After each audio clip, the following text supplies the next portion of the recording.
Bom dia, boa tarde, boa noite, boa madrugada, galera. Como sempre, depende do local do mundo que você está vendo esse vídeo, do horário, como é que vocês estão.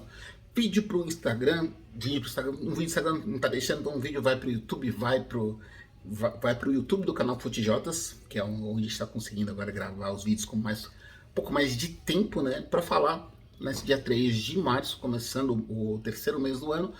Tivemos a primeira convocação da seleção brasileira principal. Tem data FIFA agora, agora em março, dia 25, o Brasil encara a seleção de Marrocos. Lá em Marrocos vai viajar um pouquinho. Não temos uma definição ainda de quem será o técnico da seleção brasileira para as próximas competições, então a CBF optou por convocar o Ramon Menezes, ex-jogador, técnico da seleção sub-20, que fez um ótimo trabalho na base da seleção brasileira, disputou o Sul-Americano Sub-20 recentemente, garantiu vaga para o Mundial da competição, então é um treinador que vem trabalhando bem com a base, recebeu um prêmio merecido, vamos dizer assim, de trabalhar amistoso, não tem técnico definido, não tem pressa, então ao invés de pegar um tampão, alguém que poderia não ter liberdade para convocar, chamou o Ramon e, ao contrário do que muitos esperavam, achavam que a seleção ia ser basicamente a mesma da Copa, a gente viu uma convocação repleta de surpresas, vamos dizer assim. Eu acabei subindo matéria para os torcedores citando isso, tem 12 nomes diferentes, 12 diferenças principais entre os jogadores que disputaram a Copa do Mundo para essa primeira convocação.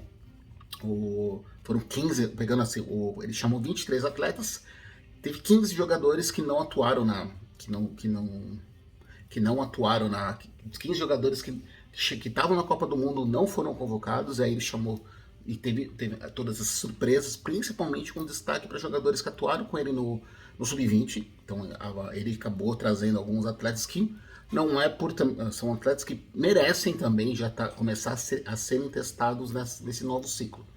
Então houve, claro, como toda a convocação, sempre tem um questionamento de alguns nomes em alguns setores, mas Ramon explicou que a ideia dele era trazer, ele pegou por posição pelo menos um jogador novo e um jogador já experiente para poder um foco maior.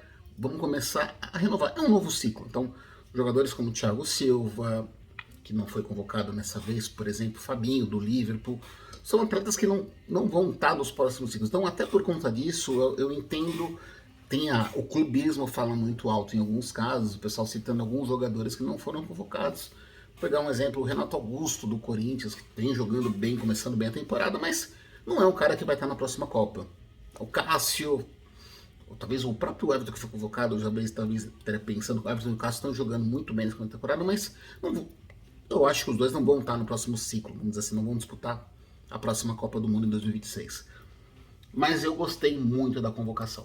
Acho que em questão, para mim, antes de citar os nomes, acho que a questão a única ausência que me pegou um pouco mais foi do Gabriel Martinelli, o atacante do Arsenal, que não fez uma Copa do Mundo, se destacou tanto na Copa, né? Teve muita gente questionando por que levou ele foi convocado, o que ele fez na Premier League para ser convocado, ao invés de se ir comparando com o Gabigol, com o Dudu.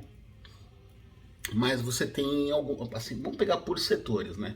Ele manteve o Ederson no Manchester City, manteve o Everton e trouxe o Mikael, que aí é um garoto que muita gente não conhece, não acompanha, não tem obrigação de conhecer, mas é um goleiro que atuou com ele na Sub-20, um goleiro de 18 anos, se não me engano, que é do Furacão. Nas laterais a gente teve algumas mudanças interessantes, chamou o Arthur do América Mineiro, é uma posição que a gente está extremamente carente na lateral direita, e ele chamou o Arthur, que é um garoto novo também, e aí volta a trazer um técnico um jogador do América Mineiro, que é algo que não acontecia há muito tempo que não servia a seleção, e veio por conta de já ter trabalhado com o Ramon Menezes. A outra opção foi o Emerson Royal do Tottenham, que é também um outro jogador que já vem sendo cotado, vem sendo falado, não é um nome assim que esteja chamando tanta atenção, mas que merecia já o teste também na seleção. Na lateral esquerda, o Alex Telles, do Sevilla, ele já estava na disputa, e o Renan Lodge, que está hoje no Nottingham Forest. O Renan que estava cotado para ir para a Copa do Mundo, mas teve toda a questão em amistoso, não se vacinou para o Covid, algumas posturas. Com o Tite ele meio que se queimou e por isso acabou ficando fora do ciclo, mas é um lateral que jogou muito bem aqui no Atlético Paranaense, não conseguiu se destacar no Sevilla, teve problemas, principalmente por conta da disputa na posição, e está no futebol inglês, então é um jogador numa posição que a gente começa a ter a grande ausência, acho que nesse caso é o Guilherme Arana, que hoje está no Atlético Mineiro, que ainda não se recuperou de lesão, então, mas é um nome que a gente deve estar vendo nos próximos ciclos. O Guilherme Arana, inclusive, ia para a Copa do Mundo. Falando em termos de zagueiro, chamou o Ibanez da Roma, que é um zagueiro que sei que muita gente não conhece aqui no Brasil, mas ele estava cotado para disputar a Copa do Mundo. Estava inclusive na lista de suplentes. O Éder Militão no Real Madrid, Marquinhos no PSG, o Robert Renan, ex-Corinthians, que estava no Zenit, que é outro jogador que atuou, disputou ao Sul-Americano Sub-20 com o próprio Ramon. Então é uma seleção, você vê o Éder Militão tão experiente por conta de tempo, mas tá no próximo ciclo de Copa do Mundo. Marquinhos também, tem o Ibanez, o Robert Renan, e ficou muita gente de fora, né? O Gabriel Magalhães, o Bremer da Juventus. Então é uma posição, zagueiro é uma posição que o Brasil está muito bem servido. Então a gente pode ficar tranquilo para isso por alguns anos, vamos dizer assim. Volantes no meio de campo, na verdade, vamos pegar todos os meias que ele chamou, aí isso foi uma surpresa agradável para mim. Chamou o André do Fluminense, chamou o João Gomes, que era do Flamengo, que está no Wolverhampton, Casemiro do United, que é um dos pilares da renovação, vai se manter para poder dar base para essa nova geração. O Andrei Santos, Vasco da Gama, é emprestado para o Vasco, ele está jogando, ele foi vendido para o Chelsea, não conseguiu visto de trabalho para poder atuar na Premier League agora, na Premier League, agora já nesse primeiro semestre de 2023, então ele vai jogar no Vasco até o meio do ano e depois ele vai para o futebol inglês. E é um jogador de extrema qualidade no meio de campo, é um jogador que a gente precisa ter muita atenção, pode dar muito certo, tanto lá no futebol inglês, quanto principalmente pensando aqui na nossa casa, aqui em seleção brasileira. O Lucas Paquetá, o West Ham, também é outro jogador que já não é novidade, está sempre sendo convocado e apesar de ter, eu entendo, algumas restrições com relação a ele, em seleção brasileira ele vinga. E Rafael Veiga, do Palmeiras, que é um jogador que quando comentaram comigo no ano passado, eu falei, cara, acho que o Rafael Veiga não merece ir pra seleção, não merece. Falava, acho que não vai pra Copa do Mundo, ele não falava, não vai pra Copa porque ele não foi testado todo o ciclo. Mas ele vem jogando bem, vem se mantendo em regularidade, vem sendo um dos melhores jogadores do Palmeiras, não é de agora, começou a temporada bem, estava muito bem no ano passado, em 2022, teve a questão da lesão que mexeu tudo com essa questão, com a qualidade dele, com a sequência de jogos, e mesmo assim, quando ele voltou de lesão, ele voltou a jogar, o Tite falou que monitorava, que pensava, ele estava numa lista de suplentes, uma eventual emergência ali no meio de campo, o Rafael Veiga poderia ter ido. Eu acho, inclusive, que assim, nesse jogo contra o Marrocos, e vale citar, o Marrocos é uma seleção que tem qualidade, tem bons jogadores atuando em grandes clubes do futebol europeu, vai ser um bom teste. Eu gostaria de ver o Veiga em campo, recebendo oportunidades num primeiro jogo e mais jogos, mas gostei muito do André e do João Gomes, que eu acho que são volantes que a gente também vai ter uma posição que a gente vai estar tranquilo por alguns anos. Acho que a tendência é que eles assumam, virem referências. Eu imagino o André e o João Gomes, por exemplo, sendo titulares numa Copa do Mundo, um dos dois ou os dois juntos. Aí o ataque, o Vitor Roque foi a principal novidade do Atlético Paranaense, outro jovem jogador, um atleta que também o Furacão deve vender, acho que para no meio do ano, por uma cifra considerável. Já foi a maior contratação do Furacão, ele estava no Cruzeiro e o Atlético Paranaense investiu, acho que se não me engano, foram 25 milhões de reais para contratar o jogador.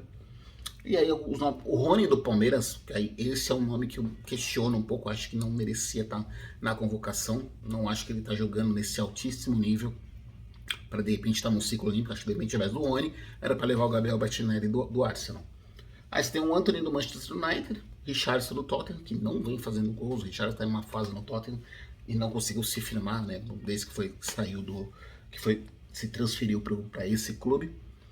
O Rodrigo do Real Madrid e o Vinícius Júnior, que é do Real, também a referência. Então, analisando a seleção, destaque para muitos jogadores que atuam no futebol brasileiro. E acho que é bom a gente ver essa questão de ter promessas que podem ter um potencial para o futebol europeu, para a seleção brasileira. E dá para montar um bom time nesse ciclo. Contra Marrocos, uma seleção importante. Aí é a questão de ver como que vai ser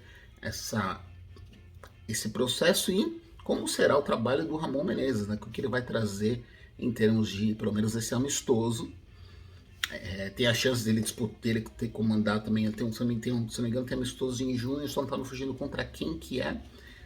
Tem o Mundial Sub-20 em maio, então talvez o Ramon Menezes não esteja como interino ainda para a próxima data FIFA, mas confesso que depois de muito tempo eu estou empolgado para ver a seleção brasileira, ver uma seleção alterada, mudada, sem tantas caras conhecidas, né? Assim, tantas caras carimbadas, com nomes novos, disputando um amistoso e contra uma seleção de nível, vamos dizer assim.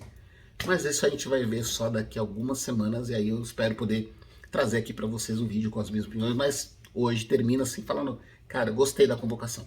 Eu já tinha gostado da convocação quando a gente falou da Copa do Mundo, acho que a gente questionou muito o nome do Dani Alves, mas acho que quando você questiona muito o nome de um reserva e não consegue citar tantos nomes, tantas ausências, é o fato que você fala, pô, a seleção foi bem convocada. E acho que está acontecendo a mesma coisa com essa primeira convocação do ano. Você tem um burburinho, um ou outro nome sendo questionado, uma ou outra ausência sendo, o pessoal reclamando de uma ou outra ausência, mas no geral o pessoal contente com a seleção. E aí eu deixo aqui para vocês, né, espero que vocês curtam tenham curtido esse vídeo, comentem, deixem aqui as suas impressões sobre essa convocação, sobre os nomes que foram chamados, de repente quem que você gostaria que tivesse sido convocado, qual foi a grande injustiça ou a grande ausência, e quem de repente não merecia estar na seleção. Beleza, galera? Abraços.